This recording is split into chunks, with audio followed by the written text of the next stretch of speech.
Nah, untuk besok itu prioritas di Jawa Barat karena memang yang paling rentan di Jawa Barat dan terutama ini di daerah pegunungan ya, di puncak, terutama awannya tuh dari situ.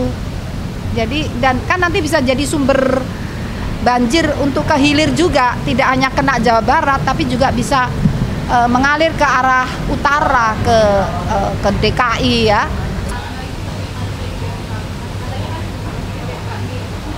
Begini, karena ini sudah fase tanggap darurat dalam bencana, sehingga yang melit adalah BNPB.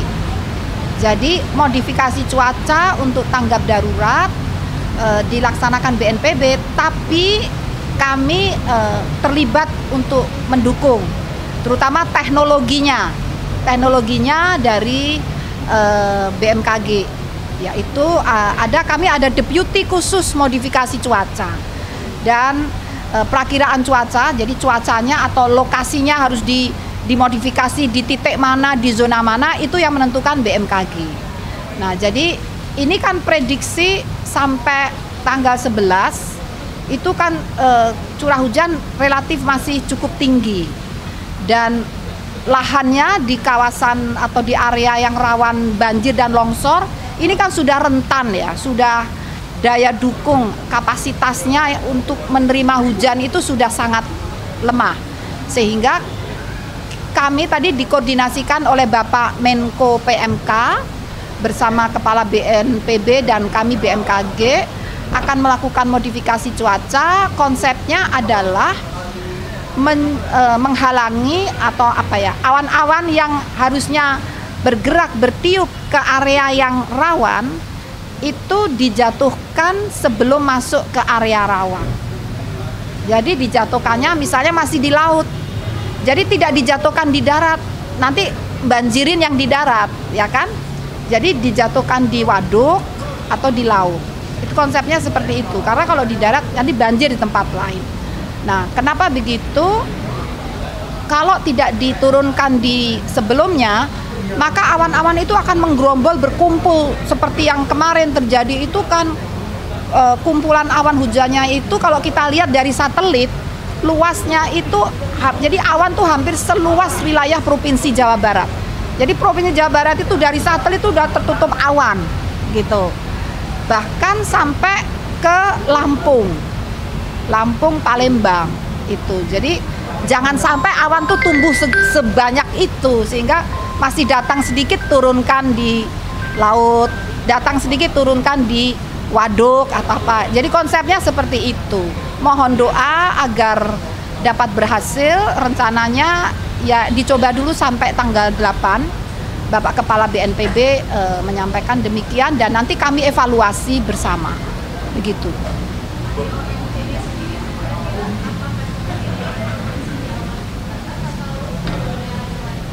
Nah, untuk besok itu prioritas di Jawa Barat karena memang yang paling rentan di Jawa Barat dan terutama ini di daerah pegunungan ya, di puncak, terutama awannya tuh dari situ. Jadi dan kan nanti bisa jadi sumber banjir untuk ke hilir juga, tidak hanya kena Jawa Barat tapi juga bisa mengalir ke arah utara ke DKI ya. Juga banjir bisa dikhawatirkan bisa begitu. Sungai-sungainya kan juga mengalir ke utara. Seperti itu ya. Kira-kira demikian. Terima kasih. Bu, kalau curah hujan yang tinggi ini kira-kira akan selesai sampai kapan sih, Bu? Nah, kemarin itu yang tertinggi sampai 232 mm dalam 24 jam. Kami prediksi dalam durasi sampai tanggal 11 itu kita masih perlu waspada atau bahkan siaga. Jadi mungkin akan sedikit menurun, tapi kemudian akan meningkat lagi sekitar tanggal 11 itu akan meningkat lagi intensitasnya. Tapi semoga dengan modifikasi cuaca itu dapat dikurangi. Upaya itu bukan mencegah hujan, tidak mungkin. Insya Allah mengurangi intensitas hujan. Seperti siaga itu di wilayah mana itu? Jawa Barat apa Jabodetabek? Jawa Barat, Banten, DKI, Lampung, termasuk sebagian Palembang. bahkan Bengkulu kena sedikit.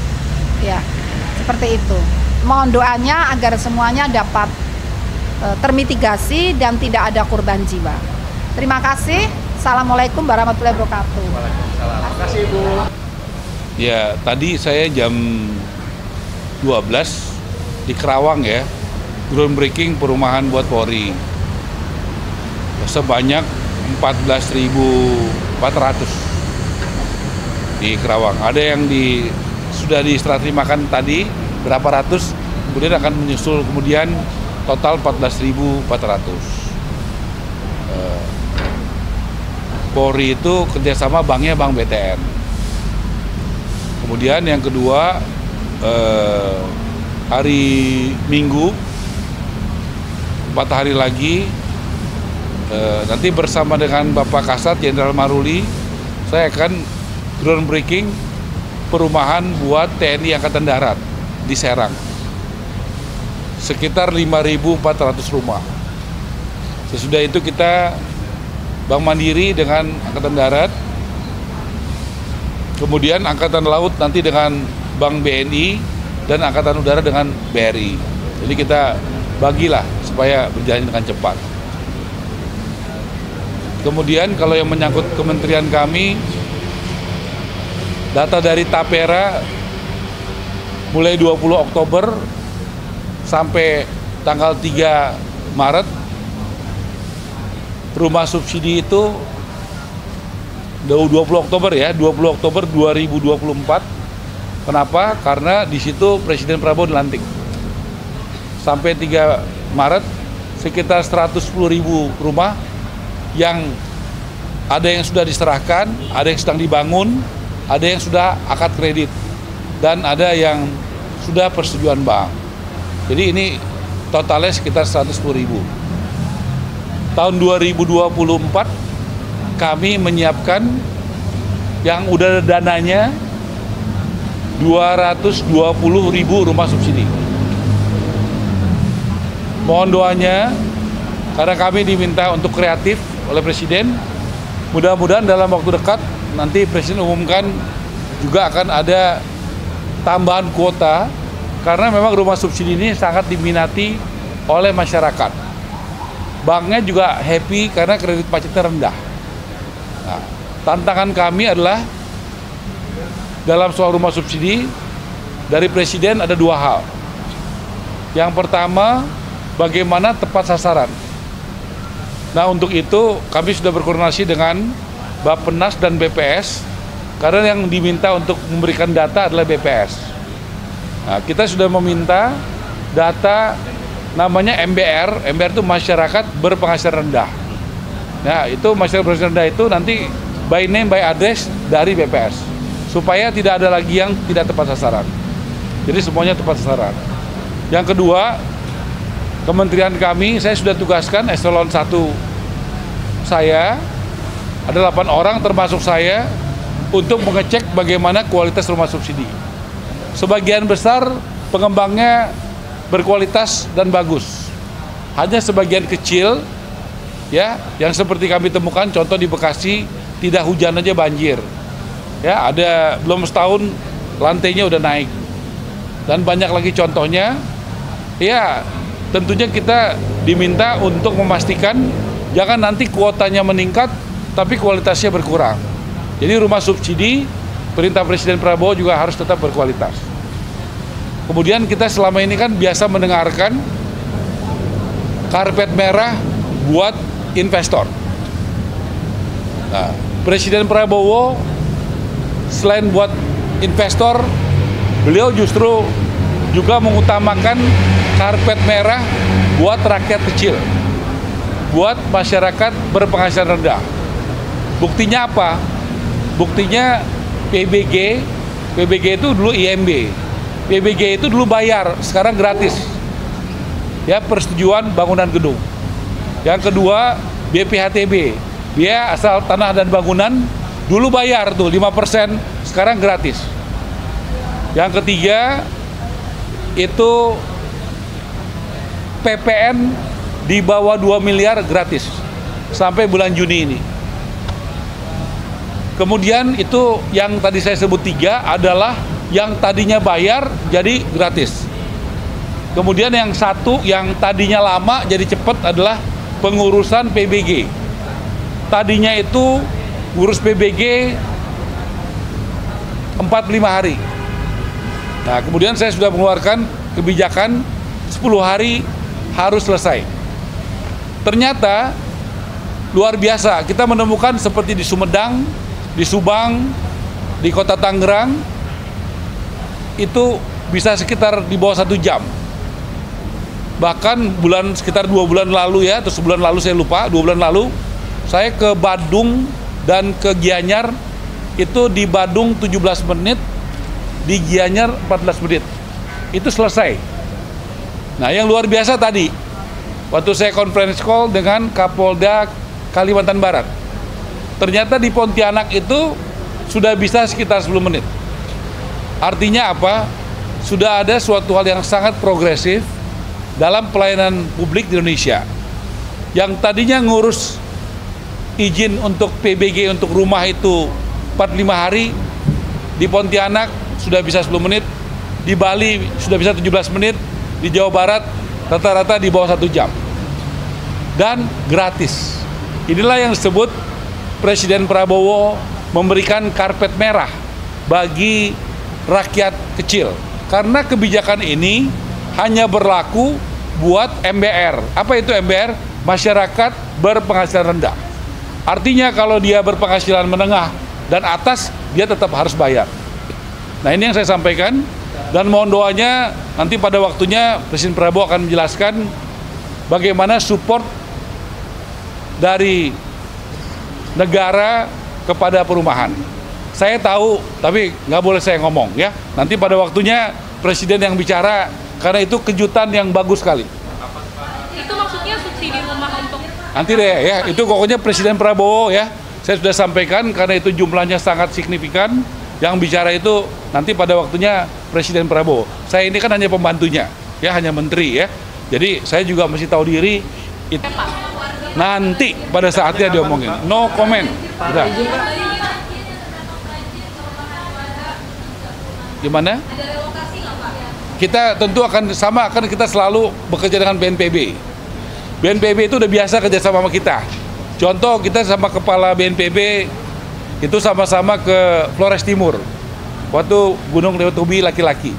Nanti di situ BNPB akan kasih masukan sama kita, rapat koordinasi.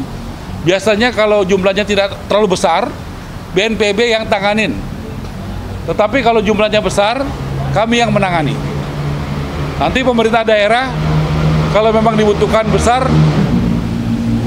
itu akan koordinasi. Pemerintah daerah, pemerintah pusat, dulu Menko-nya Pak Pratik yang nanganin. Nanti ada Menteri Keuangan, ada Menteri Sosial, ada PU, ada kami, untuk bisa bekerja sama. Nah, BNPB lagi bekerja, sudah diturunkan sana. Nanti biasanya kita akan rapat koordinasi berdasarkan hasil temuan dari BNPB. Kami pada dasarnya siap untuk bisa mensupport di daerah-daerah bencana, ya. Kami pada dasarnya siap, tapi saya katakan tadi, kalau jumlahnya tidak besar, perumahan yang dibutuhkan, pada umumnya BNPB itu menangani sendiri. Karena dia sudah punya sistem yang bagus. Kebetulan kan kepalanya sahabat saya, dia sudah punya sistem, begitu dia besar, dia akan bekerja sama dengan kami. Gitu ya. Pak, soal SBN perumahan di pemerintah gimana Pak pembahasannya? SBN perumahan yang buat 3 juta rumah itu Pak? Ya, kita sampaikan tadi, kita nih ada 4 isu yang paling utama, 5 deh. Kalau perumahan itu nomor 1 adalah soal lahan. Lahan perumahan itu kita dapat dukungan banyak sekali. Dari BUMN, BUMN-nya ada 3. 1 kereta api, 2 Perumnas, 3 PTP. Yang kedua dari Seknek. Seknek dari mana? Kemayoran, Kalibata, sama GBK. Yang ketiga dari keuangan. Keuangan itu saya udah survei di Bekasi, tapi yang paling ideal adalah ex-BLBI yang ada di Lipo Karawaci. Itu ideal banget. Saya udah lihat kenapa ideal, di pinggir jalan raya, tidak ada warga yang menghuni. Jadi kita akan bikin skimnya segera untuk yang Lipo Karawaci. Nah, kemudian yang keempat dari Pak Nusron, dari ATR. Pak Nusron sudah menyerahkan data sekitar 70.000 hektar tanah yang idle. Jadi itu satu soal lahan, kedua pembiayaan. Nah, berkat kepercayaan publik yang begitu besar kepada Presiden Prabowo, juga internasional itu yang 3 yang udah datang, yaitu investor dari Qatar, dari UAE, dan dari Turki. Itu juga berkat bantuan Ketua Satgas Pak Hasim. Jadi saya ini unik ya, ada Ketua Satgasnya namanya Pak Hasim. Nah itu investornya itu komunikasi dan networking dari Pak Hasim, dan Pak Hasim sangat membantu kami. Dengan Satgasnya ada Pak Boni Minang dan lain sebagainya. Kemudian yang ketiga adalah tepat sasaran, yang keempat adalah kualitas. Nah kualitas ini antara misalnya APBN, kemudian rumah subsidi, sampai kepada rakyat jembatannya apa, pengembang. Pengembang ini sangat menentukan kualitas daripada rumah subsidi itu. Ya, saya kasih contoh. Ada pengembang yang bagus, rumahnya bagus, jalannya bagus, nggak banjir. Ada pengembang yang nggak bagus, ya banjir dan segala macamnya, banyak kekurangan. Makanya penting sekali kita memilih pengembang yang benar. Udah ya, ada 4 poin. Oh ya, 5 tadi regulasi. Regulasi itu tadi yang saya katakan tadi, PBG, BPHTB, PPN, karena kita harus berpikiran selama ini kita hanya berpikir karpet merah bagi investor. Pak Prabowo perintahkan saya, Menteri PKP, buat kebijakan karpet merah bagi rakyat kecil. Nah, saya sudah buat tadi, 4 kebijakan tadi. Pak, terkait dengan 3 juta rumah ini juga Pak, sejauh ini kan Indonesia belum punya regulasi pembatasan spekulasi lahan ya Pak ya. Nah, ini apakah nanti kedepannya akan dikejar juga oleh pemerintah? Kita memang ada banyak sekali yang kita lagi perbaikan dan disiapkan lembaga. Contohnya nanti adalah undang-undangnya sudah ada, PP-nya sudah ada, tapi selama ini belum pernah dijalankan. Nanti akan saya jalankan, yaitu hunian rumah berimbang. Jadi satu pengembang itu, dia bangun rumah mewah 1, dia wajib membangun 2 rumah yang sedang, 3 rumah yang sederhana. Itu selama ini sudah ada aturannya, tapi belum dilakukan. Doain ya, mudah-mudahan tidak terlalu lama lagi badannya dibentuk ya, karena itu mesti ada badannya, dan kita akan lakukan itu bagaimana undang-undang itu harus dijalankan. Soal tadi yang kamu bilang.